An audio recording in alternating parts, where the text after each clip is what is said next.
Allez, Bezrat Hashem, le cours de ce soir pour la guérison de Yonas Simcha Bat Mazal Bezrat Hashem et de Avraham Ben Nechama et de tous les malades d'Israël, que je leur envoie une très très grande bénédiction. Avant de commencer le cours, vous savez que j'aime bien faire toujours une petite introduction.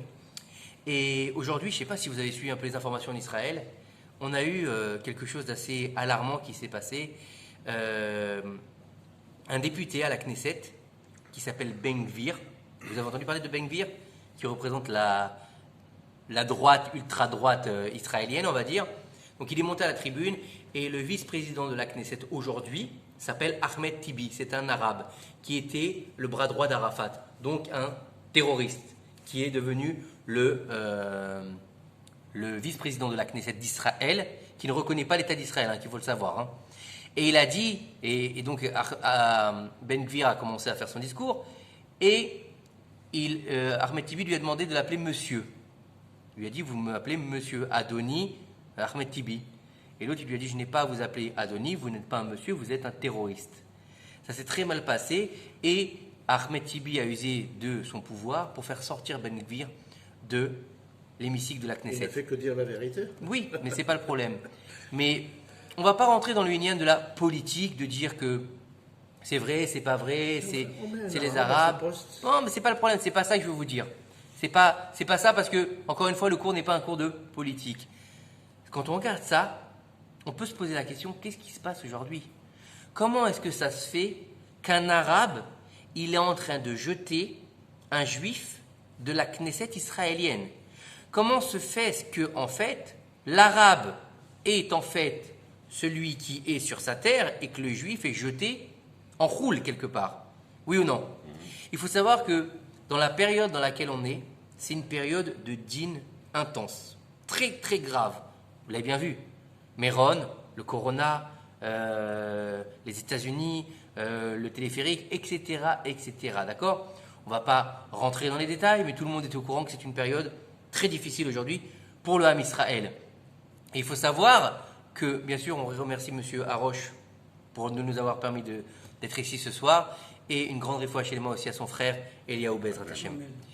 Et ce que je veux vous dire, c'est que quand on regarde des informations, simplement, on va dire en dehors de la Torah, bon, d'accord, on va dire, bon, il y a eu un changement de gouvernement, on était de la droite, on est passé de la gauche, bon, c'est d'accord, ils font ce qu'ils sont en train de faire, c'est pas top pour Israël ou c'est bien pour Israël.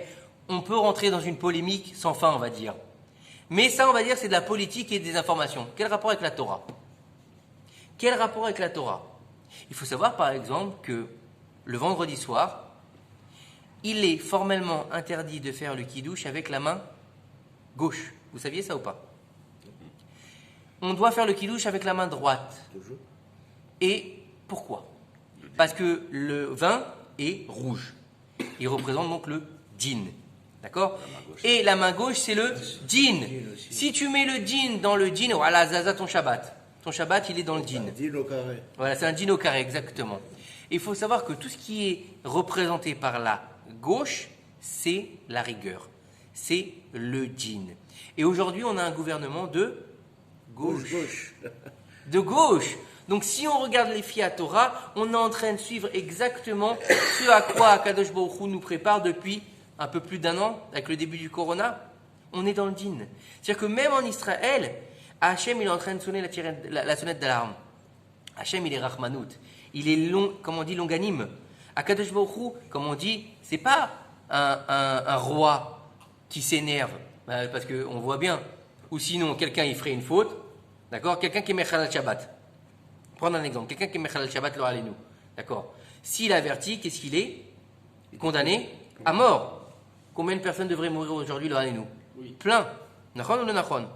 Et Baruch Hashem, les gens ne meurent pas. Parce qu'Akadosh Baruch Hu, il attend, il se dit peut-être qu'ils vont faire tchouva. Nachon? Mais là, ils rentrent dans le djinn. Au contraire, là, ils rentrent. On est dans le djinn. On a commencé avec renfermer les gens, les mettre dans une situation de rectitude. Les gens ne savent plus quoi faire. Ils suivent les instructions. Ils sont dans leur maison. Ils sont bloqués. Aujourd'hui, on a un gouvernement de gauche, donc qui est représenté par le small. On a maintenant un arabe qui vient donc d'Ishmaël, qui sort un juif. Nahon? Je fais que expliquer ce qui s'est passé. Nahon? Ishmaël, de quel côté il vient? Ishmaël, il vient du small. Ishmael, Shamael, Smol, El. Nachon ou le Nachon? Ishmael, il est quoi? Vous connaissez bien ce que c'est l'islam. C'est une religion de quoi? De rigueur. De rigueur. De rigueur. Non, de rigueur. Tu as volé, on te coupe la main, tu as côté, on coupe le pied, tu es très contre. Bon, on va pas aller jusqu'où on va couper, mais bon. Hein? Nous, en général, on coupe à 8 jours, mais ça se passe bien en général. C'est pour la mitzvah. Ce que je veux dire, c'est que le djinn, on est en plein dedans. Le small, il est en plein dedans. Et vous savez comment il s'appelle? Le malach hamavet, le yetzer hara, l'ange de la mort, vous savez comment il s'appelle? Samael. Ouais. On est encore dans l'idée du small. Ok? Donc on est encore dans le djinn et dans la rigueur. Ça veut dire quoi? Akadosh Baruch Hu, il nous dit faites teshuva, on ne fait pas teshuva. Faites teshuva, on ne fait pas teshuva. Faites teshuva par amour. Faites teshuva bekef. Faites teshuva par nachat. Et nous on dit non, on ne veut pas. Qu'est-ce qu'il doit faire? Il est obligé de nous remettre en place. Vous savez qu'est-ce qu'on fait dans les prières des Yamim Noraim? Qu'est-ce qu'on fait comme prière? Im kebanim, im keavadim. D'accord? Un père avec son fils, il va être un peu plus gentil, il va être un peu plus conciliant, on va dire. Par contre, avec son Eved, il va lui donner des ordres. Nachon ou le Nachon? Qu'est-ce qu'on choisit aujourd'hui? Qu'est-ce qu'on choisit avec Akadosh Baruch Hu? Est-ce qu'on veut être ses enfants ou est-ce qu'on veut être des esclaves? Est-ce qu'on veut qu'il nous donne la Géoula dans la bonté, dans la Rachamim ou dans la rigueur? Parce que là, on est en train d'arriver à quoi? À une Géoula dans le djinn, lo alenu. Et vous savez ce que c'est la Géoula dans le djinn? Vous savez ou pas ce que c'est? Un carnage. Nos sages nous disent que si la Géoula vient dans le djinn, c'est un carnage. Ça veut dire qu'il y aura beaucoup de morts, on va perdre Jérusalem, on va être exilé. Perdre Jérusalem? Oui, on va être exilé. Une galoute. Galoute Ishmael. Dans les prophéties. Une galoute. Donc on est dans quelque chose de terrible. Je crois que c'est dans les prophéties. Il dit que perdre Jérusalem. Dieu, il te montre les signes, il te dit, mon fils, reviens. Et toi, tu dis, non. Frappe-moi. C'est ça quelque part. C'est tendre la joue, quoi. C'est dire, j'ai pas envie, mais je veux que tu me... Vas-y. Remets-moi dans le droit chemin. Mais est-ce qu'on est maso pour demander à ce point à Kadosh Baruch Hu le dîn, à ce point pour que les Arabes aujourd'hui se lèvent? Vous avez déjà vu autant d'animosité envers les Juifs avec les Arabes et ils se glorifient aujourd'hui? Il y a 20 ans, ça n'existe pas. Il y a 30 ans, les Arabes, quand les soldats y passaient, ils baissaient la tête, les Arabes. Aujourd'hui, ils se filment sur TikTok en train de frapper des Haredim. C'est la nouvelle mode. Aujourd'hui, quand un soldat se met devant un Arabe, l'Arabe, il lève la tête avec effronterie, avec Gahava. Qu'est-ce qui se passe? Qu'est-ce qui se passe? C'est normal ou pas? À nous de nous poser les vraies questions. À nous de savoir où est-ce que on a loupé le coche. Et pour ça, en fait, on a un merveilleux guide qui nous aide, le GPS de la vie qui s'appelle la Torah. La Torah, c'est le GPS de la vie, c'est le guide pour savoir comment est-ce qu'on va pouvoir avancer, pouvoir avancer dans la vie. Et il faut savoir que, vous savez, on l'a expliqué la semaine dernière, que le Sefer, donnez-lui à boire, le Sefer s'il vous plaît, le Sefer d'Evarim, c'est le Sefer de l'Eretz Israël, c'est le Sefer du peuple d'Israël, c'est le Sefer du peuple d'Israël sur sa terre. Donc c'est le Shulchan Aruch. Et il faut savoir, on l'a déjà expliqué les années précédentes, mais j'adore revenir sur cette explication parce qu'on a toujours à expliquer et on a toujours à comprendre mieux que l'année d'avant. Il faut savoir que, vous savez, le Sefer d'Evarim, il est composé de plusieurs parashiot. Devarim, Vaitranan, Ekev, Re'e, Shoftim, Kitetse, Kitavo, d'accord? Nitzavim, Vayelech, Aazinu et Vezot Aberacha.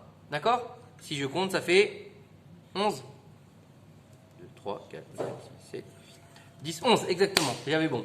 Ok, j'ai pas compté avant, c'est pour ça que j'ai recompté. 11 parachiotes. Ça n'a rien à voir avec les 10 commandements, ça n'a rien à voir avec quoi que ce soit. Ce que je vais vous dire ce soir. On a déjà parlé l'année dernière, si tu te rappelles. Et il faut savoir que le but de l'entrée en Eretz Israël, donc comme on l'a expliqué, c'est quoi? C'est de pouvoir servir Hachem dans la matérialité.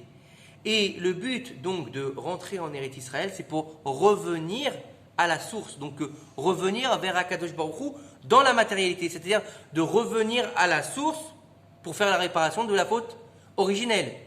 Vous êtes d'accord jusque-là, vous me suivez ou pas? Oui ou non? Oui, non? Oui. Donc ça s'appelle clairement en hébreu, ça s'appelle Hazara. la teshuva. Teshuva. La teshuva. Teshuva, c'est quoi? Quand on dit le mot teshuva, c'est une réponse. Parce que quand on fait teshuva, on a des questions. D'accord? Quelqu'un qui n'a jamais fait Shabbat, il a besoin de savoir comment on fait Shabbat. Pourquoi on fait Shabbat? Oui ou non? Comment on met les tefilines? Pourquoi on met les tefilines? D'accord ou non d'accord? Comment se comporter dans la cache-route? Qu'est-ce que je peux manger? Qu'est-ce que je ne peux pas manger? Donc il a besoin de réponses. Mais teshuva, c'est aussi la chouve. Et la chouve, c'est revenir. On revient à quoi? On revient à quoi? Donc, nos sages nous disent que lors de la conception d'un enfant, pendant les 9 mois de la grossesse, il y a un ange qui se tient au-dessus de la tête du bébé. Dès le moment où, après les 40 jours, vous savez qu'à partir chez nous, à partir de 40 jours, il est considéré comme un enfant. Donc il est interdit de faire un avortement. D'accord? Pendant les 40 jours, on peut demander à changer le sexe. Pendant les 40 jours, on peut même demander à changer le sexe. Bon, il y a des ségoulottes après, etc. Bref, ce que je veux dire, c'est que pendant tout au long de la grossesse, il y a un ange qui se tient au-dessus de la tête du bébé.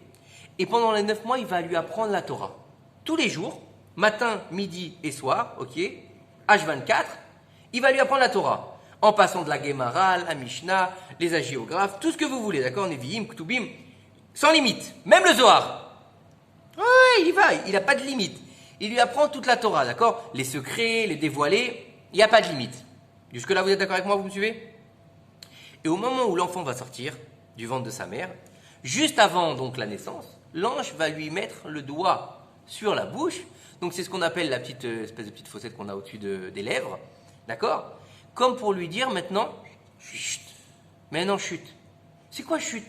Bah écoute, maintenant que je t'ai donné ton bagage, je t'ai donné ton potentiel, à toi de le récupérer. À toi de le récupérer. Donc ça veut dire que quand on apprend la Torah, c'est pas quelque chose qu'on n'a jamais su, parce que si on l'avait jamais su, on n'aurait jamais pu apprendre la Torah. Et c'est pour ça qu'on est capable d'étudier la Torah, parce qu'on l'a déjà apprise dans le ventre de notre mère. Vous comprenez? Donc revenir faire teshuva, c'est revenir à son niveau originel. Et pour ça, on a besoin d'une formation. Oui ou non? On ne devient pas médecin, d'accord, en jouant à Docteur Maboul. On ne devient pas mécanicien en ayant des petites voitures Hot Wheels. Vous êtes d'accord avec moi ou pas? Tu veux devenir mécanicien, tu vas devoir apprendre comment fonctionne un moteur. Tu veux devenir médecin, tu vas devoir aller à la fac de médecine. Tu veux devenir dentiste, il va falloir que tu mettes la main dans la bouche d'un mouton. Vous êtes d'accord avec moi ou pas? Et bien pareil pour la Torah, on ne devient pas rave, d'accord, en écoutant un shiur sur YouTube. On ne devient pas rave parce qu'on sait lire Otsar Agadot à Torah. Non, ça c'est quelqu'un qui sait bouquiner, il peut apprendre aussi. C'est pas comme ça qu'on devient rave. Et là, le Sefer Devarim, il va nous donner la clé de la Teshuvah. Donc la clé de la Teshuvah, c'est-à-dire la clé pour commencer à revenir pour récupérer notre bagage qu'on a déjà en fait. Vous imaginez ou pas? C'est-à-dire que ça va te permettre d'arriver en fait au début. Tu vas arriver dans le chemin et après quand tu arrives dans ce chemin, tu peux récupérer ton sac et doucement, doucement tu vas le remplir. C'est quelque chose que tu as déjà rempli. Mais il faut que tu retrouves en fait où c'était. D'accord ou pas? Quelqu'un qui a perdu ses affaires, ah bah, il va trouver sa trousse ici, il va trouver son shampoing ici. Vous êtes d'accord avec moi ou pas? C'est la même chose, sauf que là on parle de Torah. Sefer Devarim. Le Sefer Devarim, il commence par quoi? Ele Adevarim Asher Diber Moshe.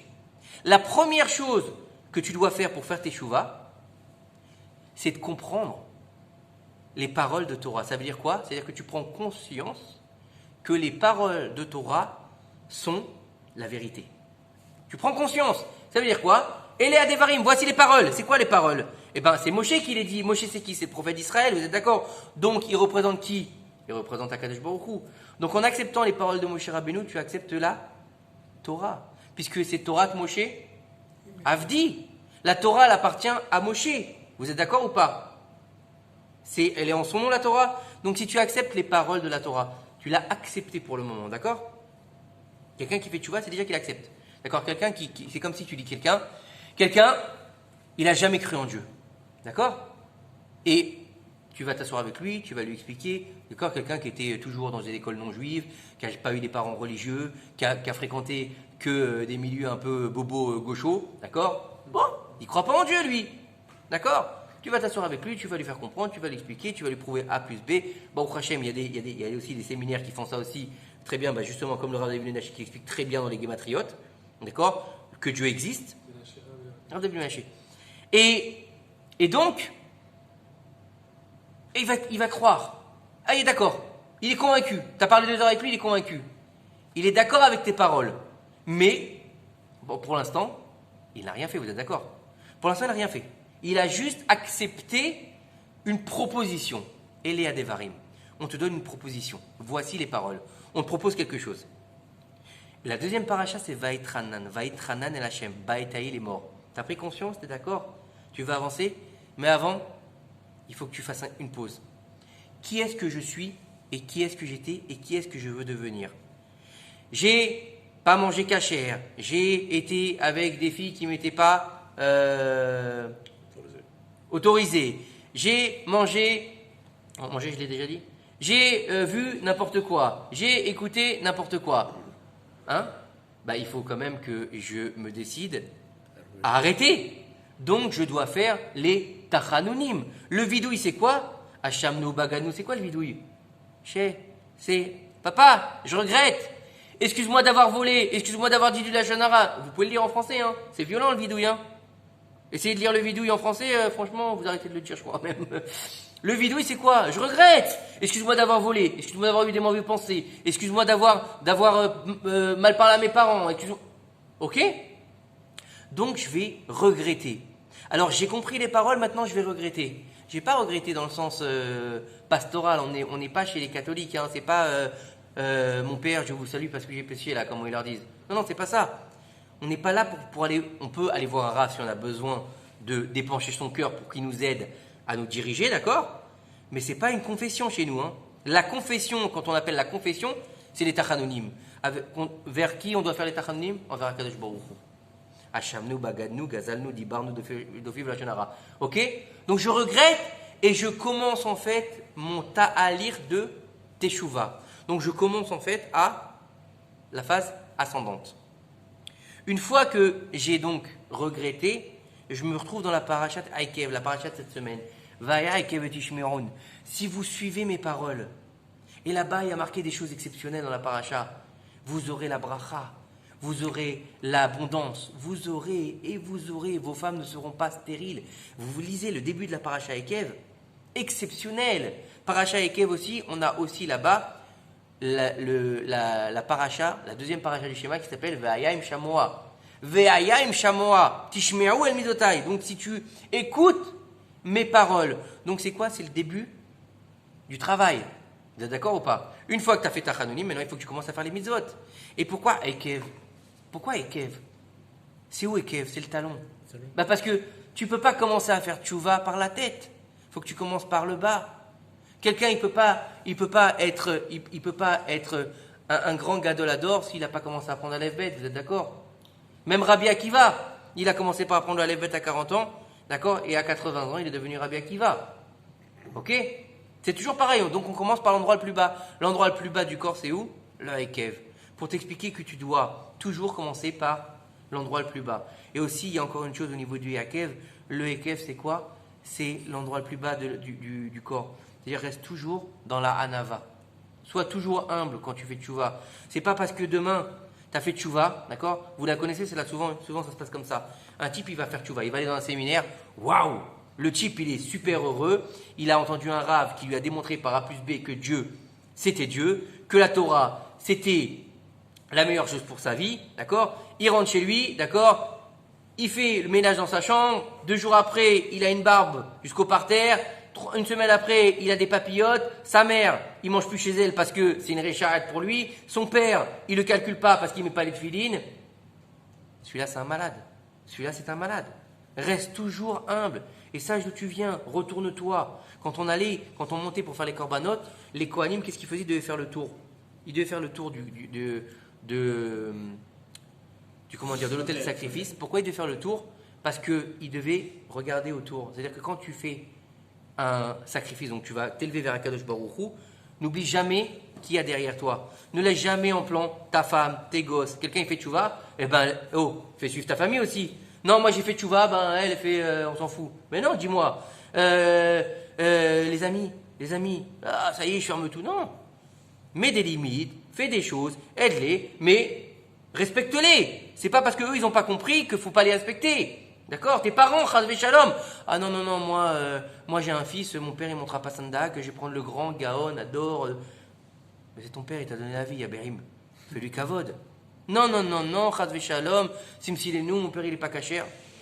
C'est toi qui es pas cachère, Yabim.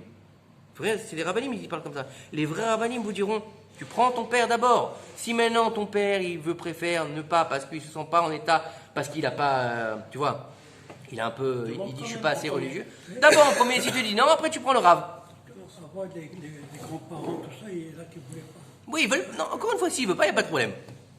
Donc ça c'est Ekev. Ekev donc c'est pour faire Teshuvah. Après la paracha de Ekev, on a la paracha de Re'e. Re'e anochi noten lifnechem ayom beracha ou klala. Maintenant, tu as commencé à faire les mitzvot. Bah, il faut que tu choisisses un chemin. Il y a un derech dans ta Torah. Il y a un derech dans ta tchouva. Tu ne peux pas faire n'importe quoi. Fais attention sur quel chemin tu vas. Souvent, on ne sait pas où on va. Ah, ce rave, il est bien, je l'ai entendu sur YouTube, je vais suivre ce rave. Mais tu t'es renseigné sur ce rave? Ah, ça va, c'est un rave. Qu'est-ce que tu veux qu'il me fasse? Bah, des fois, le rave, il peut t'emmener au Gehinam. Ce rave-là. Et un autre, il peut t'emmener au Gan Eden. Il faut que tu choisisses la beracha et non la kelala. Des fois, les gens, malheureusement, même dans la Torah, ils choisissent la kelala. Pourquoi? Parce qu'ils se trompent de chemin. Ils ne savent pas comment faire teshuva. Ils font n'importe quoi. Ils font une teshuva qui est complètement biaisée. Leur Rav, c'est Google. Mais Rav Google, il a beaucoup de réponses. Mais il n'a pas forcément la réponse à ta question. Après qu'on a réussi à donc commencer à faire teshuva, à avancer sur le chemin de la teshuva, donc on a commencé à accomplir les mitzvot. On commence à rentrer sur le chemin de la teshuva. Parce que l'un va avec l'autre. Quand tu commences à faire les mitzvot, tu ne peux pas te comporter comme avant. D'accord? Quelqu'un qui est shomer Shabbat, d'accord? Lui, il avait l'habitude de fumer Shabbat. Il va, doucement, il va arrêter de fumer. Vous êtes d'accord avec moi ou pas? Ça marche ensemble. Donc teshuva et mitzvot, ça marche ensemble. Une fois qu'on a arrivé à ça, on passe dans la paracha Shoftim. Shoftim veshotrim titen lecha bechol sharecha. Alors là-bas, Rashi nous dit que ne lis pas ça. Ne mets pas des juges et des magistrats et des policiers à tes portes de ta ville, mais à tes portes à toi. C'est quoi tes portes? Tes sens. Tes ouvertures vers le monde. Tes yeux, tes oreilles, ton nez, ta bouche et tes mains. Tes 5 sens.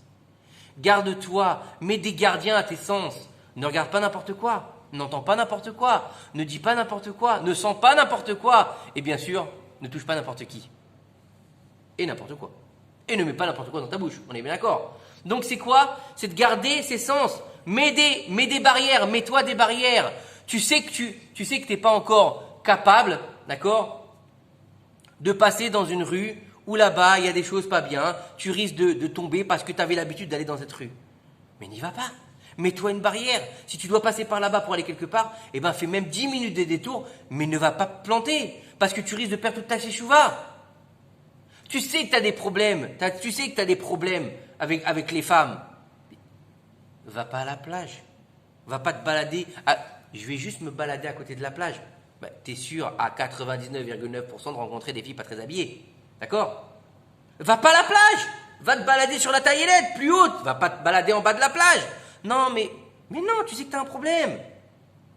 Ah, moi j'ai des gros problèmes. Mon plus grand péché, c'était de manger des crustacés. D'accord? Eh ben, va pas à Deauville cet été, parce que tu risques de tomber là-bas. Vous comprenez ce que je veux dire? Mets-toi des barrières à tes portes. Mets-toi un choter. Comment on appelle ça en français? Un garde-fou. D'accord? Mets-toi un garde-fou. Tu sais que tu risques de tomber. Donc fais attention. Mets-toi des gardiens. Qui t'etse la milchama loyevecha. Tiens, maintenant, commencez ta teshuva, commence à faire les mitzvot. Commencer ton travail de monter vers Akadosh Baruch Hu, et bien maintenant, ça va être le test. Qui t'etse la milchama loyevecha? Lorsque tu sortiras en guerre contre ton ennemi. Qui c'est l'ennemi du juif quand il part en guerre? Le Yetzer Hara. Au début de la teshuva, c'est magnifique. Tu es sur un petit nuage. Vous connaissez les films là où il y a des ailes, on est bien, on est comme des anges, hein? C'est ça le début de la Teshuvah. On est bien, tout va bien. 3 mois, 4 mois, c'est le monde des bisounours. Tout va bien, tout est beau, tout est rose. Shalom Baït, l'oseille, la maison ça va, tout va bien. Et puis 6 mois après, on ne comprend pas. Il n'y a plus rien qui fonctionne. La parnassa, ça se casse la figure, les problèmes de Shalom Baït, les problèmes avec les gosses, par-ci, par-là. Qu'est-ce qui se passe? Et souvent, le réflexe, c'est Akadosh Baruch Hu, je comprends pas, j'ai fait tchouva et tu me laisses tomber. Non, je te laisse pas tomber. Je veux te tester aujourd'hui, je te mets à l'épreuve. Donc, on donne le droit au Yetzer Hara de t'éprouver. Parce que si tu n'es pas éprouvé, qu'est-ce qui va me prouver que c'est vrai? C'est facile de faire tes chouvas quand tout va bien. Bah oui, c'est facile. Quand tu as le million en banque, la grande villa, la belle voiture, c'est facile de dire Baruch Hashem, d'accord? T'es au kiff, t'es au top. T'as la santé, t'as la femme, t'as la voiture, t'as la villa, t'as l'oseille. Baruch Hashem ce matin. Bah ouais, tu peux le dire Baruch Hashem. Mais quand t'as la banquière qui t'appelle, vous êtes en minus. Ta femme qui te fait la tête de Tisha B'Av parce que t'as oublié de jeter les poubelles. T'as des problèmes avec ton travail. Comment tu vas réagir? Est-ce que là tu vas dire Baruch Hashem ou pas? la milchama lo yuvecha.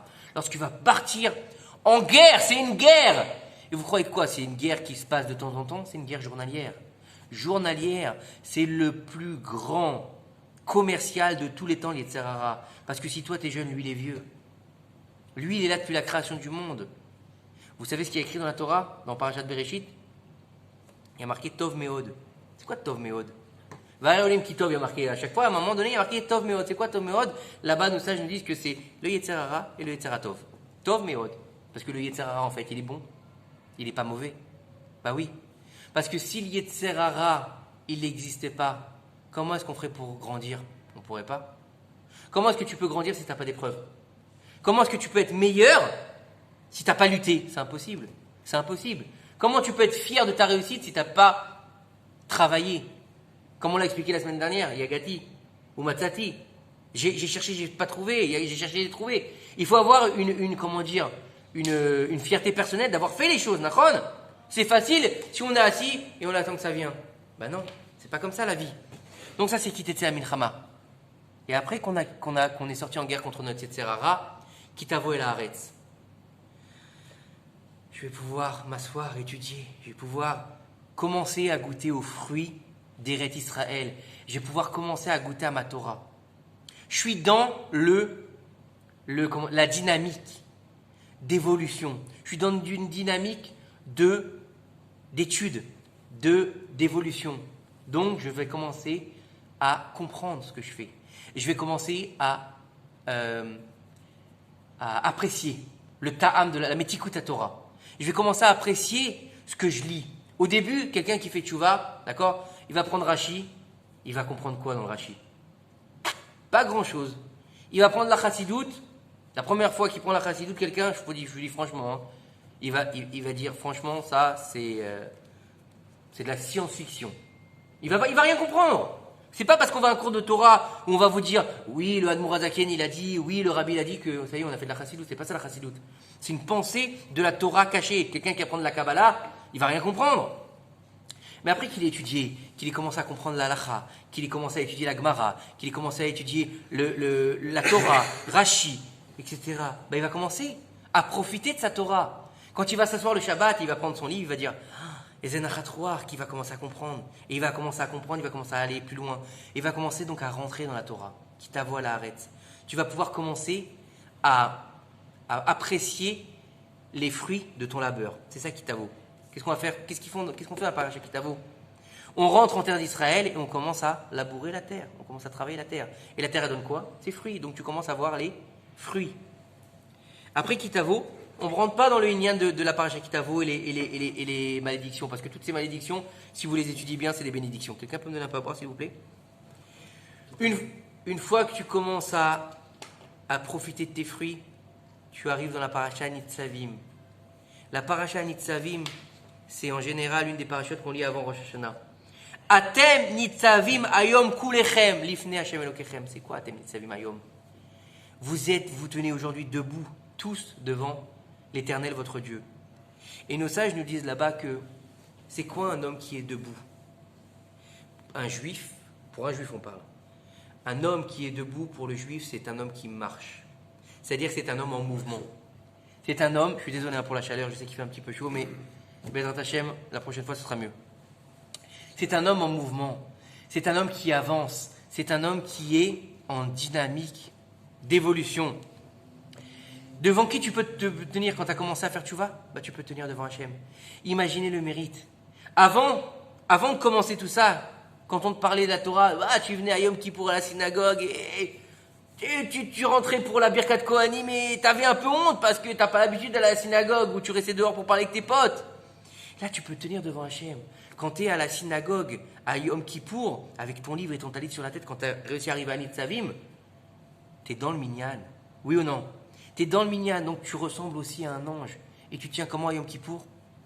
Debout. Devant qui? Devant Hachem. Donc tu es là. En fait, tu peux te permettre de te tenir devant Akadosh Baruch Hu. Ça veut dire que tu es en phase pour arriver à te lier à ton Créateur. Vous voyez le cheminement de la tchouva ou pas? Ouais, je dis pas qu'on peut pas tomber. Je dis pas qu'on peut pas fauter. Ce serait une bêtise de dire ça, d'accord? Le tzaddik, c'est celui qui tombe 7 fois et qui se relève. Non, tu vas avoir des embûches dans tout ce cheminement. Mais le but, c'est de te le relever. Le mec, il a jamais mangé cachère, d'accord? Il va prendre sur lui de manger cachère. Il n'est pas à l'abri, 1 semaine, 2 semaines, 3 semaines après, de tomber dans un McDo, un fish. Il n'est pas à l'abri. Il ne connaît pas toute la halachot. Pour lui, manger un fish, c'est méadrine pour lui. Non, mais il y a bichoul goy, il y a le poisson, il y a la chapelure, il y a le fromage. Il ne sait pas tout ça. Lui, moi, je mangeais juste un bridou et maintenant, j'ai arrêté le porc. Vous voyez ce que je veux dire? Il va tomber. Mais doucement, doucement, il va évoluer. Mais le but, c'est de continuer à avancer. Une fois qu'on a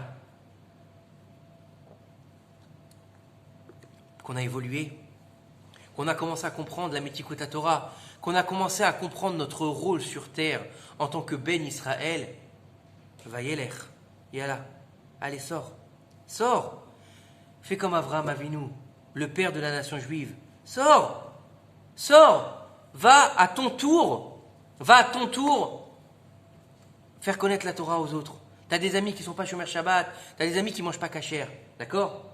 Eh ben, ils te disent, on sort. Eh ben, au lieu d'aller dans un resto qui n'est pas kasher, toi tu vas prendre un café, d'accord, un guide, tu leur dis, écoutez les amis, faites-moi plaisir, venez on va manger kasher. Aujourd'hui c'est pas difficile, venez on va manger kasher, allez, on va manger, vous voulez manger chinois, on va manger chinois kasher, au lieu de manger chinois pas kasher. Ah d'accord, pourquoi pas, bonne idée. Tu les amènes à manger kasher. Un autre, tu vois qu'il est un peu, il est un peu ouvert, vas-y. Il n'est pas religieux, c'est pas grave. Parle-lui ne lui rentre pas dans la halakha parce qu'il va te jeter. Donne-lui du midrash. Apprends-lui un peu entre guillemets, le Walt Disney de la Torah. Fais-le kiffer un petit peu. Donne-lui de la Metikut Torah, donne-lui le Ta'am de la Torah. En fonction de la personne, bien sûr. Ah, tiens, voilà, tu sais, j'ai entendu une super explication de mon Rav. Ah ouais, qu'est-ce que c'est? Écoute, tu sais, Moshe Rabbeinu, t'as entendu parler de Moshe Rabbeinu? Qui c'est qui a pas entendu parler de Moshe? D'accord? Va pas lui prendre un personnage qu'il a jamais entendu parler. Va pas lui sortir, tu sais, la halakha du Shahatnez. Le mec, il va dire, écoute, laisse-moi tranquille avec ton Shahatnez. Ou laisse-moi tranquille. Si tu commences à lui raconter les halakhot de Shrita, il va te dire, laisse-moi tranquille. En fonction. Tu connais la personne, apprends à juger la personne pour pouvoir lui commencer à lui transmettre ce que toi on t'a transmis. Vous comprenez le cheminement? Une fois que tu as réussi à faire ça, Azinu Hashamayim Vaaretz, tu peux louer à Kadosh Baruch Hu. Louer à Kadosh Baruch Hu, vous croyez que c'est donné à tout le monde? Oui, vous allez me dire, oui, tous les matins, tous les après-midi et tous les soirs, on dit Hashem Shefatay Tiftach Uviyagid Telatecha. Mais pour ça, il faut avoir la bouche propre. Il faut savoir de quoi on parle. Il faut quand même avoir une réflexion. On n'est pas des perroquets. On n'est pas des robots. Il faut avoir un minimum d'intention quand on fait sa prière. Bien sûr, aujourd'hui, c'est vrai que vaut mieux la faire que pas la faire du tout. On est bien d'accord. T'as pas l'intention, t'es pas encore au niveau, c'est pas grave. Fais-la quand même. Vaut mieux faire l'olishma pour arriver au lishma que pas de la faire du tout. On est d'accord à 1000%. On est d'accord tous ensemble? Mais une fois que t'as compris tout ça, mets de l'intention. Chante. Azinu, c'est un chant. C'est quoi un chant? Une shira. Qu'est-ce qu'ils ont fait les Bnei Israël? Vayaminu ba Hashem uv Moshe avdo. Ça veut dire quoi? Quand tu es arrivé là, ça veut dire que tu es un ma'aminim, bene ma'aminim. Ça veut dire que tu es capable de montrer ta Emouna. Tu es dans le niveau de la Emouna à ce moment-là. Quand tu arrives à Azinu, c'est-à-dire que tu crois en Dieu. Ça veut dire que tout ton cheminement t'a permis d'avoir la connaissance du Ensof béni. Tu as la connaissance d'Akadosh Baruch Hu. Tu as la connaissance de ta Neshama. Ça veut dire quoi? Tu es conscient que tu fais partie intégrante d'Akadosh Baruch Hu, puisque ta Neshama est une partie d'Akadosh Baruch Hu. Imaginez un grand puzzle, d'accord, de 1500 pièces par exemple. On a pris une pièce et on l'a mise dans une chambre. On a mis une pièce, on l'a mis dans une autre chambre. On a mis une pièce et on l'a mis dans une autre chambre, d'accord? Est-ce que les pièces appartiennent au puzzle, même si elles sont dans une autre chambre? Oui, c'est toujours le même puzzle, on est d'accord? Eh bien, c'est exactement la même chose. Le grand puzzle, la Havdil, c'est Akadosh Baruch Hu, et les petites pièces, c'est nos Neshamot. Et il les a mis un dans un corps ainsi, un dans le corps d'une femme, un dans le corps d'un homme, un, etc., etc. Vous avez compris ou pas? Et donc, chante la grandeur d'Akadosh Baruch Hu. Une shira, c'est quoi? C'est la Torah. Tu écriras tes shira azot, il y a marqué. Tu écriras cette Torah. C'est pour ça que le 613e commandement, c'est quoi? D'écrire un Sefer Torah qui s'appelle un chant.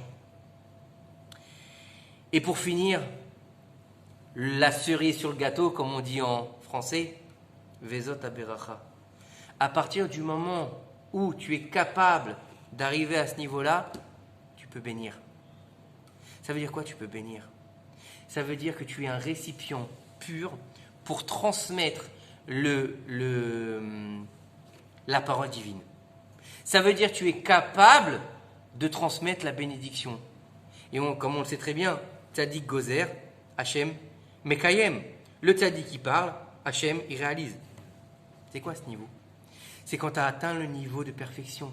Quand tu atteins le niveau où tout ce que tu vas dire, ça se réalise. Baruch Omer VOC. C'est beau, béni celui qui dit et qui fait. C'est-à-dire que tu es source de bénédiction. Vous savez que pour avoir une bracha, on n'a pas forcément besoin d'aller chez un rav, vous savez ou pas ça? On n'a pas besoin chez un rav. Si quelqu'un vous bénit, écoutez bien, et ça je l'ai dit plusieurs fois au cours, si quelqu'un vous bénit, même si le type c'est pas un Talmid Chacham, même si le type vous le voyez que quand il met cette filine, il met là cette filine, d'accord? Qu'il fait sa prière un peu à l'arrache, d'accord? Mais il vient vous voir, il vous bénit avec le cœur, dites-lui Amen. Parce que ça se trouve, il a des souillottes dans le ciel que même un tzaddik il n'a pas. Vous vous rappelez de cette fameuse histoire que je vous avais racontée? On va la faire très courte, d'accord? Il y avait un homme, il ne pouvait pas avoir d'enfant. Et il avait entendu parler d'un très très grand rave. Et il a dit, je vais aller voir ce rave pour qu'il me bénisse. Il a dit, je vais aller voir ce rave, il va me bénir, et puis par le mérite du rave, Tzadik Gozer Hachem Mekayem, je vais avoir un enfant, c'est sûr et certain. Et il est allé voir donc ce fameux Tzadik, et ce fameux Tzadik lui dit, je peux rien faire pour toi. Il a dit, je peux rien faire pour toi. Il dit, attends, je comprends pas, t'es un grand Tzadik, on m'a dit. Il a dit, moi je peux rien faire pour toi. Il lui dit, par contre, tu vas aller dans la ville Plony là-bas, en Russie ou je sais pas où là-bas, et tu vas aller voir un tel, et tu lui demandes de te bénir. Lui, c'est sûr que sa prière va se réaliser. Le type, il se dit, ok, d'accord, c'est sûr. Il lui dit, c'est sûr. Maintenant, il a été voir un Gdolador. Hein. Donc, il dit, Gdolador, il a dit, je vais y aller. Il va, il arrive dans la ville, il commence à se renseigner, puis lui, il se dit, je vais tomber sur un tsérab, un mékoubal de folie qui va me faire une prière, il va me dire de mettre 3 plumes sur la tête et manger 2 dattes, et je vais avoir un bébé. Et il arrive à la maison, donc on lui dit, voilà la maison d'un tel. Il arrive à la maison, il tombe sur une maison toute pourrie. Il tape à la porte, il y a un petit bonhomme comme ça, un petit juif, tout simple, knin, une espèce de gabaye, d'accord, qui lui ouvre la porte et lui dit, est-ce que je peux voir un tel? Et il lui dit, ouais, c'est moi. Alors l'autre, il est choqué, il lui dit, non, tu te moques de moi, c'est pas toi, quoi, t'es sûr? Il dit, oui, c'est moi. Il lui dit, t'es sûr? Il lui dit, ouais. Il lui dit, qu'est-ce que tu veux? Qu'est-ce que je peux faire pour t'aider? Il lui a dit, écoute, voilà, il y a un ravatel qui m'a envoyé chez toi pour que tu me bénisses, pour que j'ai un enfant cette année. Alors, le juif, il est tout tamim comme ça. Il lui dit, attends, moi, je vais te bénir. Moi, je suis un paysan, qu'est-ce que je vais te bénir? Il lui dit, écoute, je t'en supplie, écoute. Ça fait des années que j'ai pas d'enfant. Le rav, il a dit, je t'en supplie. Même si tu sais pas pourquoi, bénis-moi. Et le juif, il dit, d'accord, écoute, il met la main sur la tête, il lui dit, Bezrat Hashem, cette année, tu vas avoir un fils en bonne santé, ta femme, machin et tout, il le bénit, l'autre, il le remercie, il le serre dans ses bras, et il repart d'où il vient. Maintenant, il est pas tranquille, le bonhomme. Il dit, je comprends pas, le grand rave, il n'est pas capable de me bénir, le paysan, il est capable de me bénir. Et il retourne voir le rave. Et il lui dit, Vodarav, j'ai besoin d'une explication. Vous m'avez fait faire 200 km, là, dites-moi pourquoi. Pourquoi vous n'êtes pas capable et lui, il est capable. Il lui dit, écoute-moi bien. Il lui dit le rave, il lui dit, cet homme-là, il y a quelque temps, il a eu un fils. Et il devait faire la brit mila de son fils. Il n'avait pas une thune pour faire la brit mila de son fils. Vous vous rappelez pas de cette histoire? Il n'avait pas une thune pour faire la brit mila de son fils. Et par contre, il sait qu'il y a une mitzvah quand on fait une brit mila de faire une seudat mitzvah. D'accord? C'est une mitzvah. Quand on fait une brit mila, on donne à manger aux gens, c'est de la mitzvah. Il a dit, bon, mon fils, j'en ai un. La brit mila, c'est demain. J'ai des meubles, les meubles, je peux m'en passer pour le moment. Il a vendu tous les meubles de sa maison. Avec tout l'argent, il a fait une seudat mitzvah. À ce moment-là, le Rav, il raconte au type, il a fait tellement un grand bruit dans le ciel qu'il a été décidé que toutes les bénédictions qu'il dirait cette année, elles se réaliseraient. Et c'est pour ça que je t'ai envoyé chez lui. Et la bénédiction, elle s'est réalisée. Et il a eu un fils dans la même année, le type. Pourquoi? Parce que la bénédiction, elle dépend d'Akadosh Baruch Hu, et elle dépend de ce qu'on peut faire. Voilà pour le guide pratique donc de du Sefer Devarim. Tu te rappelles pas? Tu te rappelais? C'était différent, ça va? L'explication de Parachat. Hein? Si un nom juif fait des brachot, ça passe? Un non juif? Je sais pas. Je sais pas. Parce qu'au Maroc, il y a le rabbin Medouane, c'est l'arabe qui fait toutes les brachot. Non, mais le Rav, il bénit les non-juifs, c'est ça? Oui, c'est Non, le Rav, il bénit les non-juifs. Laisse-le bénir les non-juifs, c'est pas grave. Mais que le non-juif, il bénisse. Le non-juif, il bénit, je sais pas. Allez, on passe sur le Midrash, si tu veux. Hein? Alors, on avait vu que la semaine dernière, on avait vu que Yochebed, après 3 mois, elle est obligée donc de mettre en sécurité Moshe Rabbeinu parce que ils avaient compté quand est-ce qu'elle était enceinte et c'était 9 mois, ils attendaient pour aller récupérer les bébés. Elle avait accouché à 6 mois, donc il lui restait 3 mois. Le 3e mois arrive, elle lui a fait donc là le berceau, elle l'a mis sur le Nil et à ce moment-là, Amram, avant que Yocheved elle mette le berceau où Moshe a été posé sur le Nil, Amram, il a dit à Myriam, sa fille, qui avait eu une prophétie sur la naissance de Moshe. Vous vous rappelez ou pas cette histoire? Hein?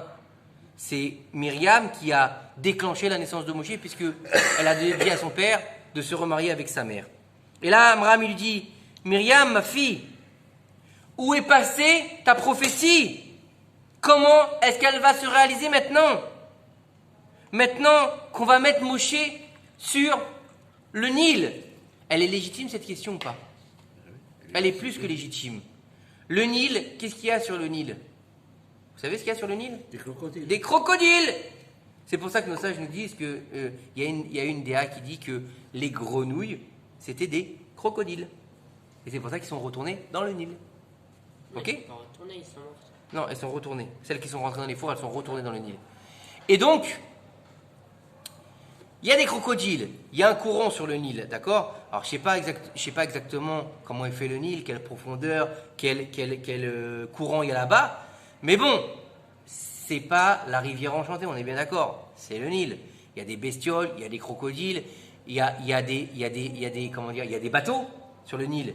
Il y a des embarcations de pharaons aussi, qui peuvent à tout moment se retrouver avec le berceau. Donc c'est de voir une espèce de noix de coco qui flotte sur le Nil, Un objet suspect. se demander, ouais, c'est un objet suspect, quoi, l'ouvrir, voir un petit bébé juif et le tuer, oui ou non? On avait ce risque-là, oui ou non?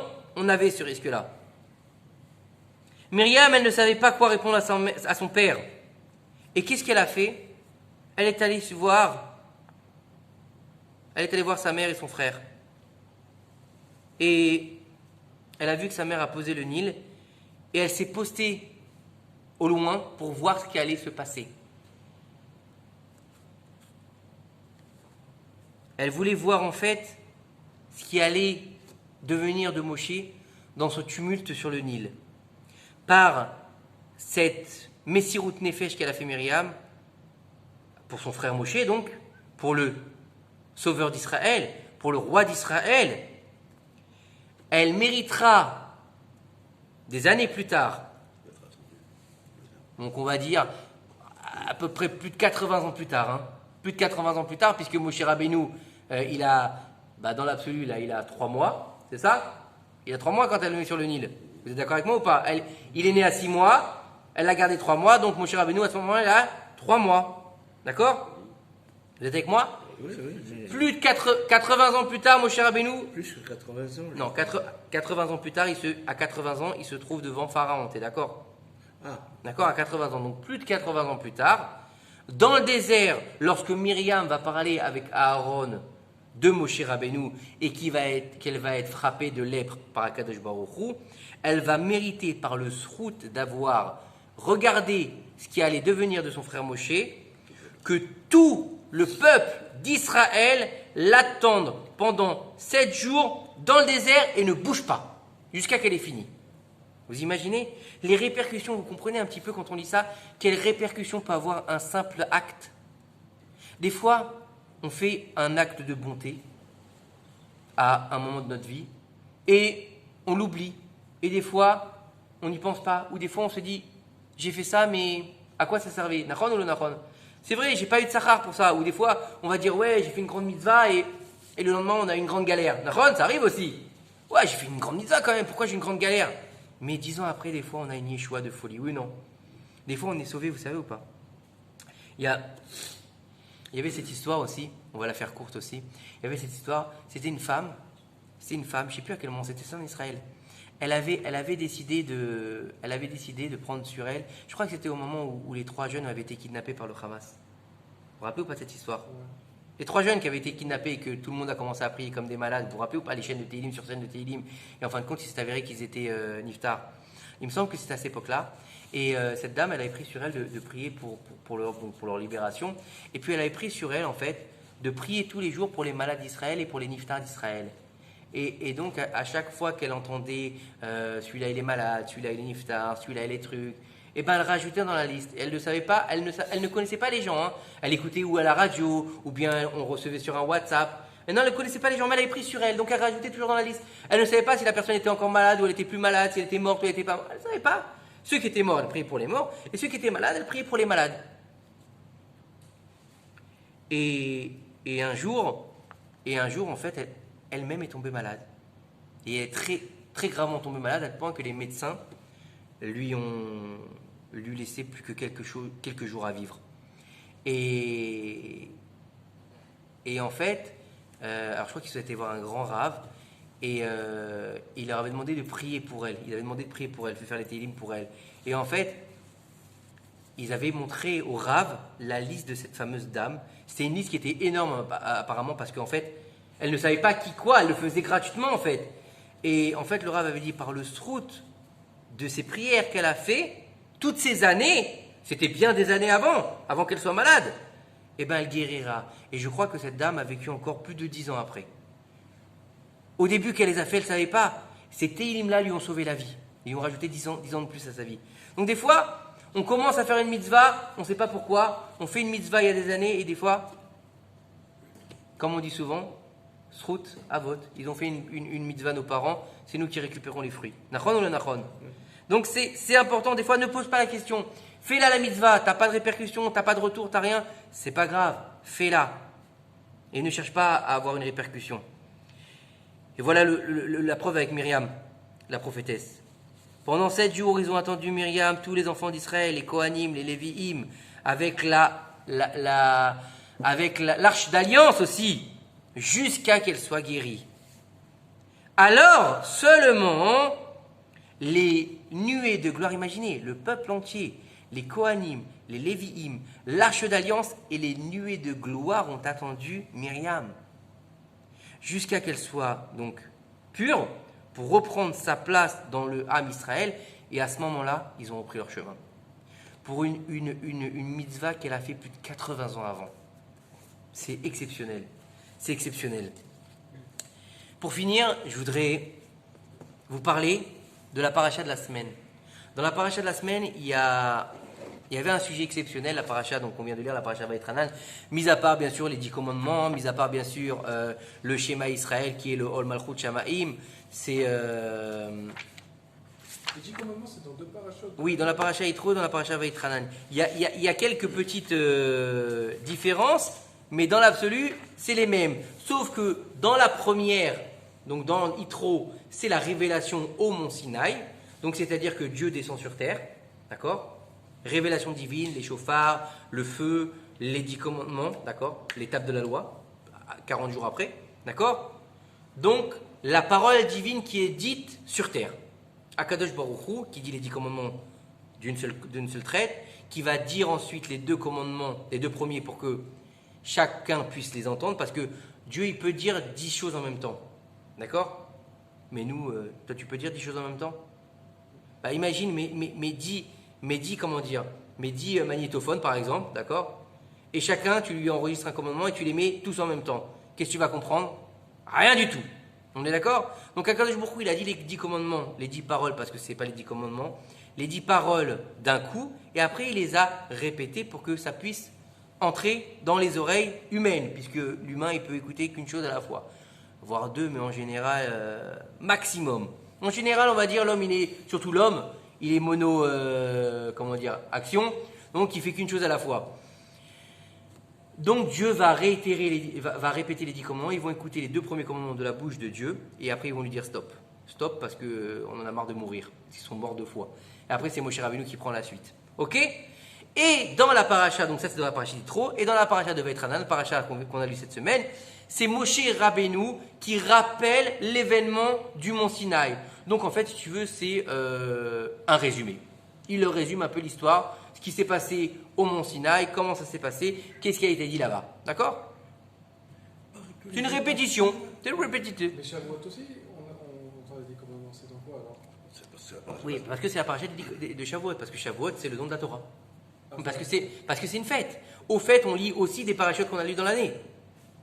Ah, mais ça correspond à quel paracha alors dans Shavuot? Yitro. Ah, c'est Yitro. Yitro. Maintenant, il faut savoir une chose, c'est que dans la paracha, il y a un sujet qui est exceptionnel. Akadosh Baruch Hu, il nous dit dans cette paracha, je vous ai choisi parce que vous êtes le plus petit des peuples. Alors, si on prend la phrase comme elle est, on va dire c'est quoi? On est des nains, on est des Lilliputiens. Ça veut dire quoi le plus petit des peuples? On n'est pas nombreux. C'est quoi? C'est quoi l'histoire? Nos Chachamim nous disent non, c'est pas parce que on n'est pas nombreux, c'est pas parce qu'on est petit, c'est pas parce qu'on est insignifiants. Non, non. Il nous dit à Kadosh Baruch Hu, il nous explique qu'en fait, c'est parce qu'on a en nous la vertu de Anava, l'humilité. En fait, nos sages nous expliquent que Akadosh Baruch Hu, il a dit, j'ai donné la grandeur aux Juifs. J'ai donné par exemple la grandeur à Avraham Avinu. Et il a dit, je ne suis que poussière et cendre. J'ai donné la grandeur à Moshe et Aaron. Et ils ont dit, et nous, que sommes-nous? Ma nachnu. Vous imaginez, ils ne se considèrent même pas comme des êtres humains. Qu'est-ce qu'on est? T'imagines le niveau? Ils se considèrent comme rien aux yeux d'Hachem. Et il a donné la grandeur à David Améler qui a dit, je ne suis qu'un vermisseau. Non mais vous imaginez quand même David Améler qui a écrit le Teilim. Et bien lui, il dit devant Akadosh Baruch Hu, je suis qu'un vermisseau. Vous êtes avec moi, ok? Ok? Et j'ai donné la grandeur aux nations du monde. Elles sont non enorgueillies. J'ai donné la grandeur à Pharaon. Et il a dit, mais qui est Hachem? Bah oui, Moshe Rabbeinu, il vient le voir et lui dit, j'ai été envoyé par Hachem. Vous connaissez tous la phrase du film? Laisse partir mon peuple! Oui ou non? Tu l'as vu le film ou pas? Lequel? Il y a diversion. Bah la plus première, attends, dis-moi. Le chef-d'œuvre. On parle pas de dessin animé, nous, dis-moi. Donc ce que je veux dire, c'est que quand il lui a dit laisse partir mon peuple, il est venu le voir, il lui a demandé, il lui a dit laisse partir. Dieu, il demande. Dieu, vous savez qu'il a plusieurs attributs, Dieu. Et l'attribut qu'il a employé, Moshe Rabbeinu, c'est Yudke Vavke. Mais Pharaon ne connaissait pas Yudke Vavke parce que à l'époque de Yosef, c'était Elohim, c'était pas Yudke Vavke, puisque quand il y a une sécheresse et une famine, bah, c'est l'attribut de justice et de rigueur qui est là. Donc, il connaissait Elohim, mais il ne connaissait pas Yudke Vavke. Donc il a dit, qui c'est Dieu?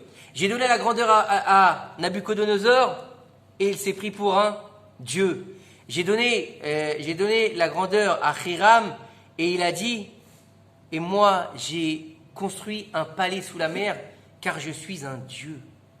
Hiram, roi de Tours. D'accord?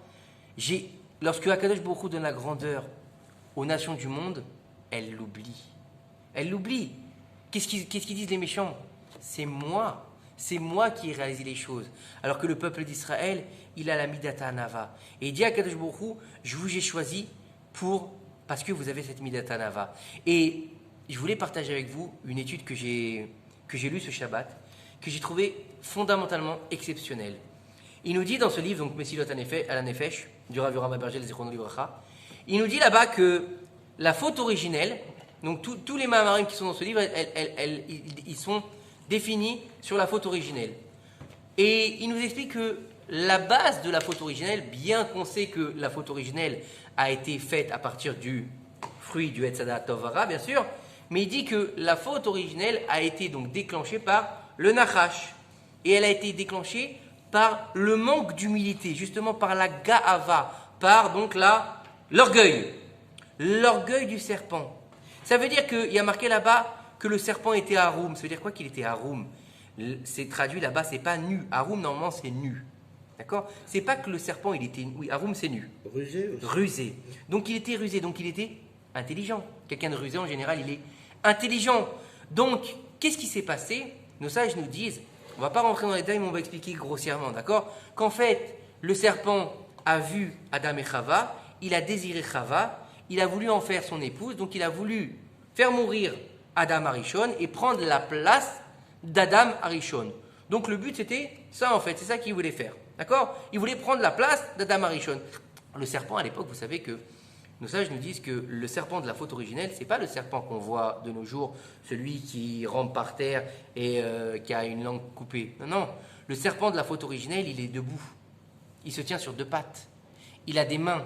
Il utilise ses mains. Il réussit à servir à Adam Arishon et c'est le seul animal qui parle. D'accord? On ne parle pas de langage animal, hein. On parle qui parle avec Adam et Chava, puisque c'est leur mécharette en fait. Le serpent en fait à la base, il n'avait pas la langue coupée à la base. C'est qui le serpent? L'intendant de service d'Adam et Chava. D'accord? Vous vous imaginez, il a quand même une place importante quoi. C'est pas n'importe qui. Il rentre dans le Gan Eden. C'est pas n'importe quoi le serpent à la base. Mais il est orgueilleux, il est haroum. Et il veut la place de l'homme. Et bien sûr... Et Hachem l'a créé comme ça. Et oui, parce qu'il faut bien y ait Yetzer Hara, ou sinon il n'y a pas de libre arbitre. Parce que Akadosh Baruch Hu, il a dit à l'homme, de tous les arbres du jardin tu peux manger, mais de l'arbre de la connaissance du bien et du mal tu ne mangeras pas. Si l'homme n'a pas de Yetzer Hara, d'accord, il ne peut pas fauter. Sauf que à la création du monde, le Yetzer Hara, il est encore à l'extérieur de l'homme. Donc il n'a pas de libre arbitre. Donc il ne peut pas être testé. Donc pour le tester, il faut amener un personnage secondaire. Puisqu'il aura l'homme et la femme auront le Yetzer Hara en eux à partir du moment où ils mangeront le Adat Tovara. D'accord? Comment est-ce que tu peux faire la différence entre le bien et le mal? C'est au moment où ils vont l'ingérer. Donc il est en eux. Mais avant ça, ils l'ont pas. Vous êtes d'accord avec moi? Ils ont été créés par Akadosh Baruch Hu. Donc ils n'ont pas d'Yetzer. Donc comment ils ont le libre arbitre? Ils n'en ont pas. Oui, non, t'es d'accord avec moi ou pas? Donc s'ils n'ont pas de libre arbitre, on a besoin du fou. On a besoin de faire appel au Joker. On a besoin de faire appel au méchant de l'histoire.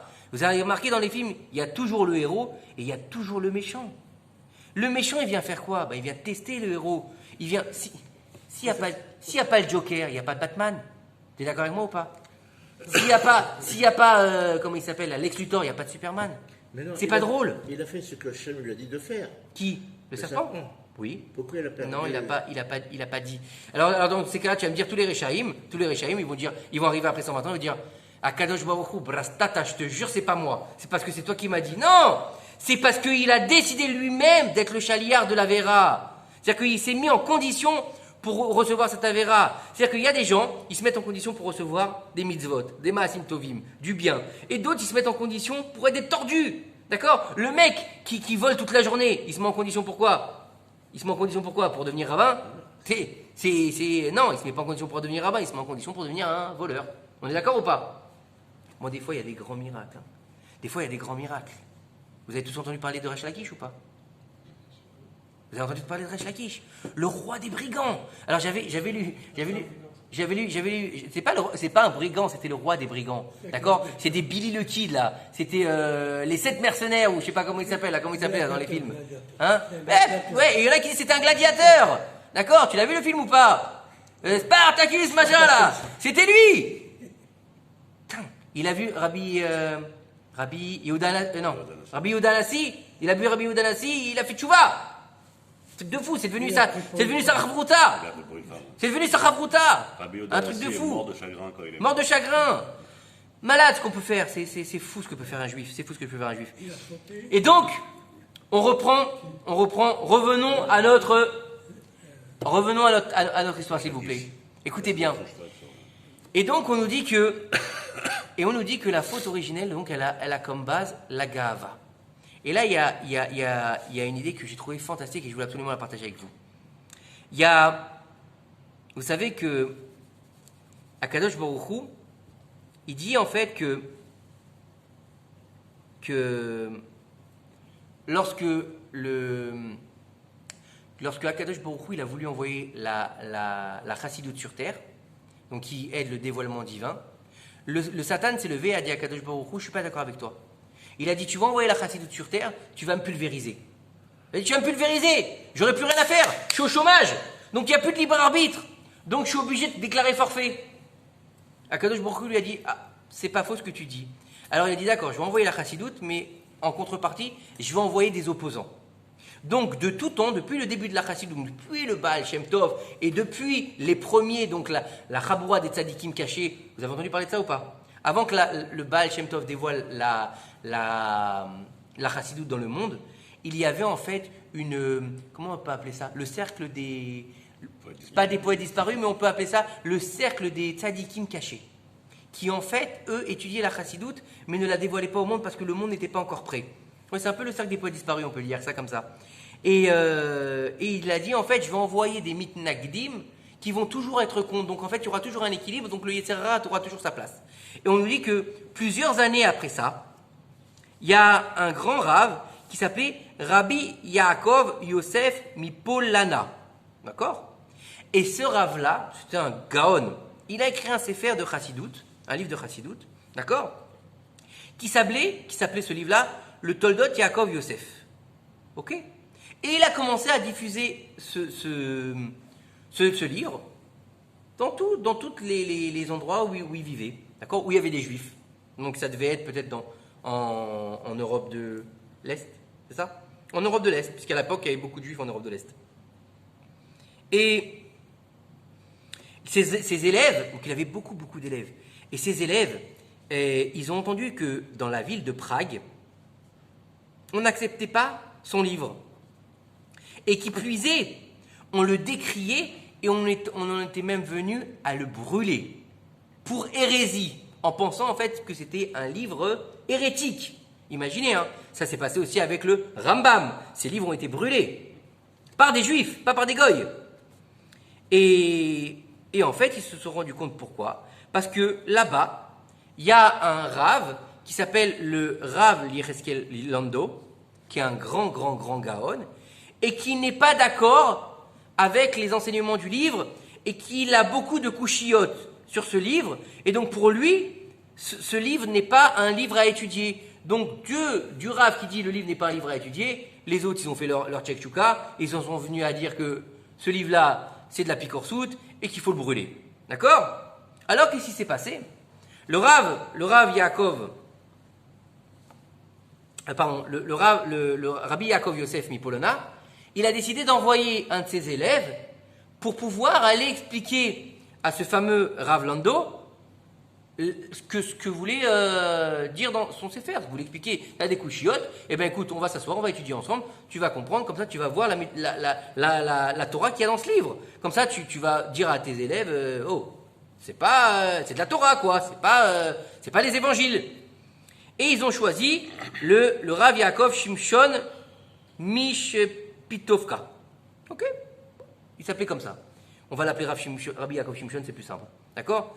Rabbi Yaakov Shimshon, il s'est levé et il est parti, il a été voyager pour arriver jusqu'à ce fameux Rav Lando. Quand il est arrivé là-bas, il a été accueilli par le Rav Lando. Bien sûr, même si on était en marloquette à l'époque, c'est pas comme aujourd'hui. D'accord? Même s'il y avait une marloquette de Tanaïm, d'Amoraïm, bon là on était à l'époque de la Chassidut, donc c'est bien plus tard que les Amoraïm et Tanaïm, mais pour vous expliquer que même à l'époque des Amoraïm et des Tanaïm, même quand il y avait une grosse marloquette, ça restait dans la marloquette de les Shem Shamaïm. C'est-à-dire que Hillel et Shamaï, par exemple, dans le Beth Hamidrash, ils pouvaient se déchirer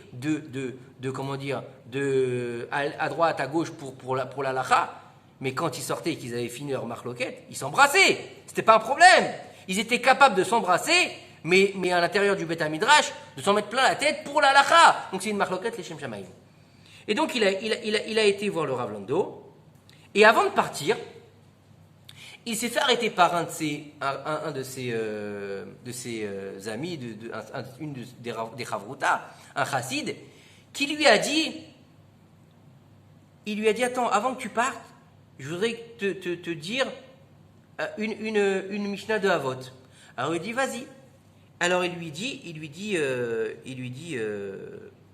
Dam Aïn Bata, il lui dit comme ça. Akavia men Me'alel Omer. Akavia, fils de Me'alel, il dit. D'accord? C'est la Mishnah qu'on dit lors des enterrements. D'accord? Alors je vous la fais directement en français, c'est plus simple. Hein. Alors, regarde sur 3 choses pour ne pas en venir à fauter. Il lui dit, d'où est-ce que tu viens? Où est-ce que tu vas? Et devant qui tu devras rendre des comptes? D'où est-ce que tu viens? D'une goutte de semence putride? Où est-ce que tu vas? Dans un endroit qui est rempli de vers, d'accord? Et devant qui tu devras donner des comptes? Devant le roi des rois, le Melech Malcham Lachim Akadosh Baruch Hu. Maintenant, le Rav Yaakov Shimshon, il comprend pas. Il dit, pourquoi il me dit ça avant que je parte? Il comprend pas. Mais il se dit, s'il m'a dit ça veut dire que il y a une raison. Maintenant, il met ça dans un coin de sa tête, il part, c'était pas comme aujourd'hui, il prend la calèche, le machin, ça prend un peu de temps, il arrive là-bas, il est reçu, il s'assoit avec Rabbi Yecheskel Lando, et il s'assoit, il lui amène le livre, il lui explique le livre, il lui dit les questions de ses couchiottes, il lui demande quelle couchiotte tu as, il lui donne des réponses, et ils font un échange d'études de Torah de folie. Une fois qu'il a reçu toutes ces explications de Rabbi Yecheskel Lando, il décide lui-même, d'accord, de voyager dans tout Prague et dans les alentours de Prague pour demander aux Juifs de respecter et d'étudier le Sefer Toldot Yaakov Yosef. Ok? Bon, jusque-là, ils ont arrangé l'histoire, d'accord? Et avant qu'ils se séparent, le Rabbi Yecheskel Lando, il dit à Rabbi Yaakov Shimshon, il dit, écoute, je suis tombé sur un midrash et je ne comprends pas. Il lui dit, dans ce midrash, il y a marqué comme ça. Sur quoi est-ce qu'il a fauté Adam Arishon? Il lui dit, parce qu'il n'a vu seulement que 2 choses. Qu'est-ce que ça veut dire? Alors à ce moment-là, Rabbi Yaakov Shimshon, il se rappelle de ce que lui a dit son ami avant de partir. Il lui dit, et il comprend tout de suite, il lui dit comme ça, Akavia, fils de Mehalel, il a dit, d'où est-ce que tu viens, où est-ce que tu vas, et vers qui tu devras donner des comptes.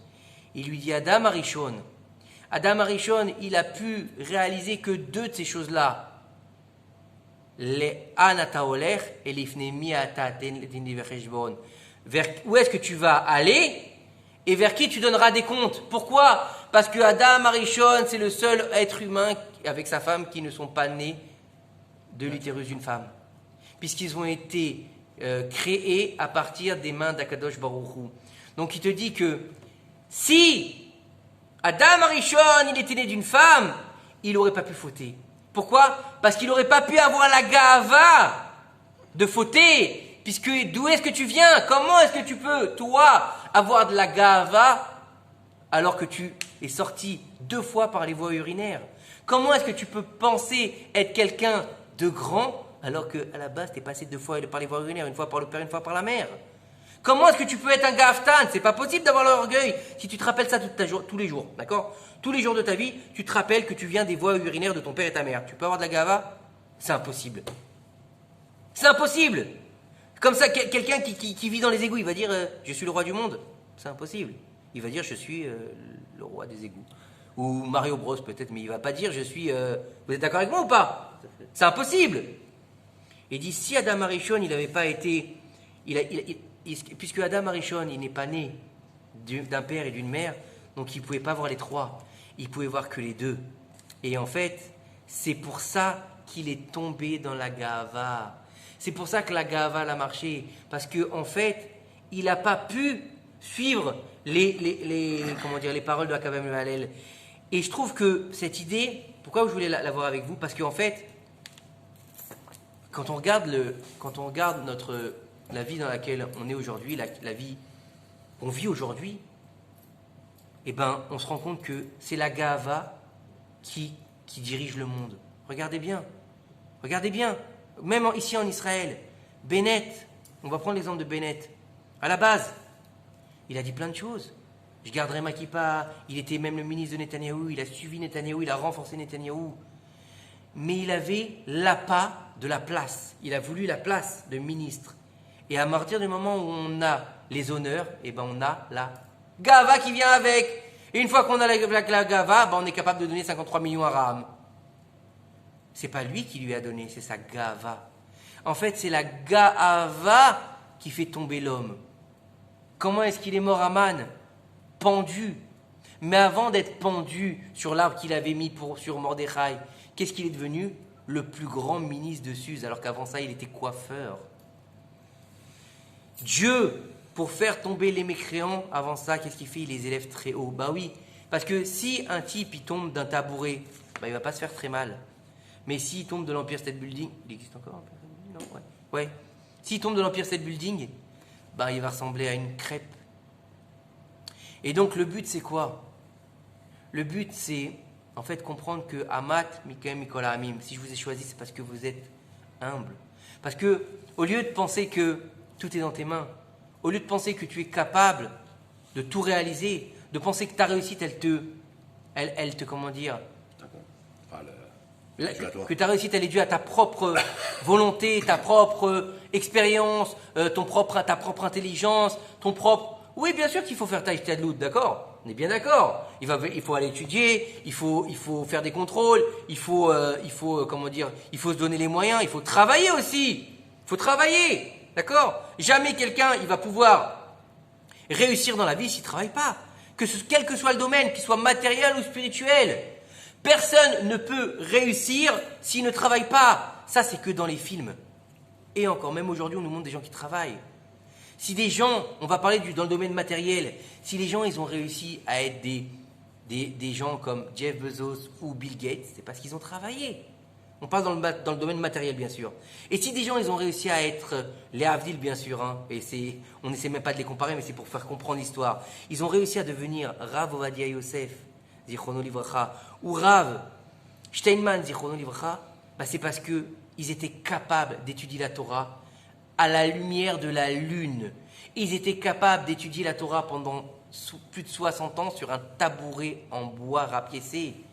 Ils étaient capables d'étudier la Torah avec un matelas trempé sur le dos ou pendant que les bombes tombaient. Et nous, il suffit on n'ait pas le masgan, on n'arrive pas à étudier la Torah. Quoi que ce soit, on a fait un effort quand même, Baruch Hashem. Et c'est la Messirut Nefesh. Vous savez que Chaz v'Shalom, c'est pas pour me vanter parce que j'ai pas la dimension d'arabe ou dire que je suis quoi que ce soit. Mais je veux dire, chaque parole de Torah a son importance. Et le cours de ce soir, il est plus grand que les cours qu'on fait d'habitude. Vous savez pourquoi? Pas parce que j'ai dit des meilleures choses. Pas parce que c'est plus intéressant. Ou pas parce que ça a duré 1h15. Non. Parce qu'on a souffert ce soir. Parce qu'on a souffert de la chaleur.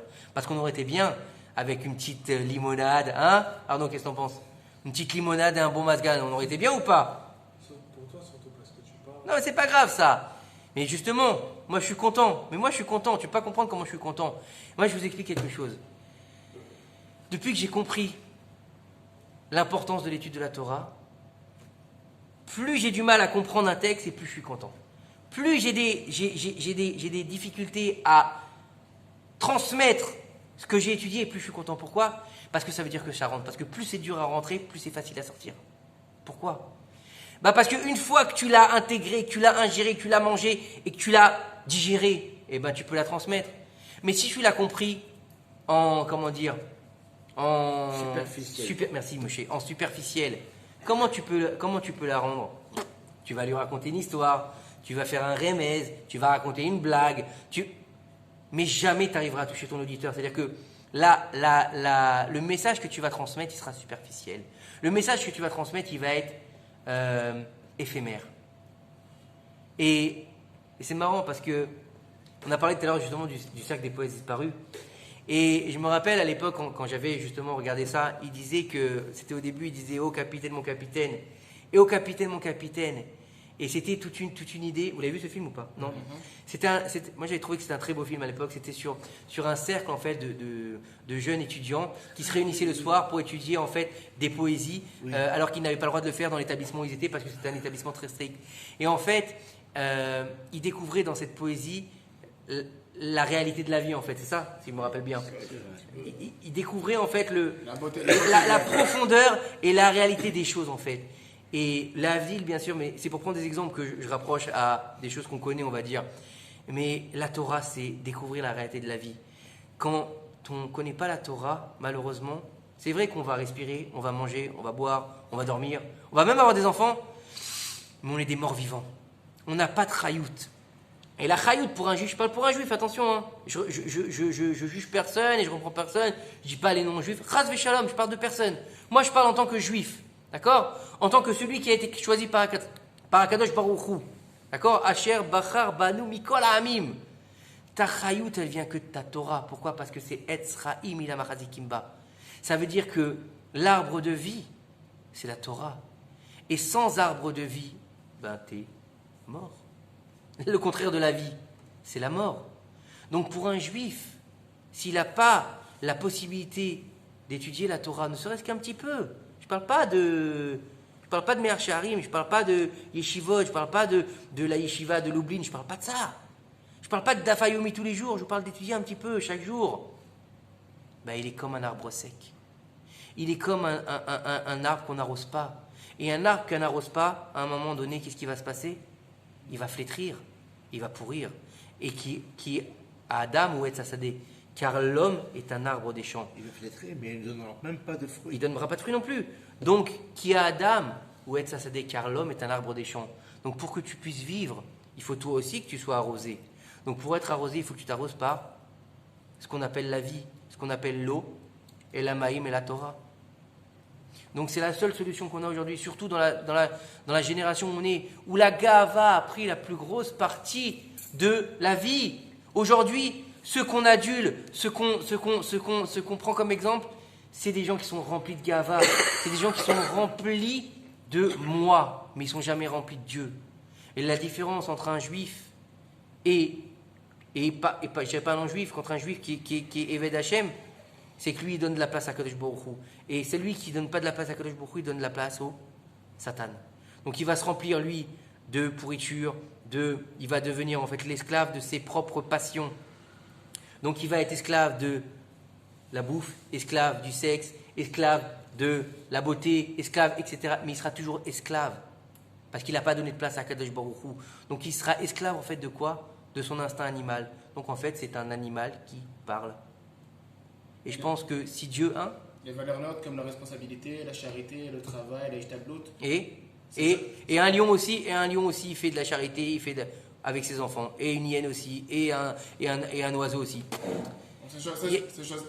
Tu l'as vu le roi lion? Contre ma volonté. Eh ben voilà, ben le roi lion. Donc tu peux être un animal évolué. Les chimpanzés aussi, hein, ils arrivent même à ouvrir des canettes de coca. Mais la différence que tu as avec un animal, c'est que toi, tu as été créé avec la parole. Et le juif avec en plus la neshama. Donc si tu as un chelek eloka mimal mamash, donc une partie de toi, comme on l'a dit tout à l'heure, un petit porte de puzzle, donc si tu es relié directement à Kadosh Baruch Hu, tu es bien au-delà de ça. Donc au lieu de laisser de la place aux autres, laisse-lui de la place à lui. Baruch Adonai Olam, amen, amen. Mais non.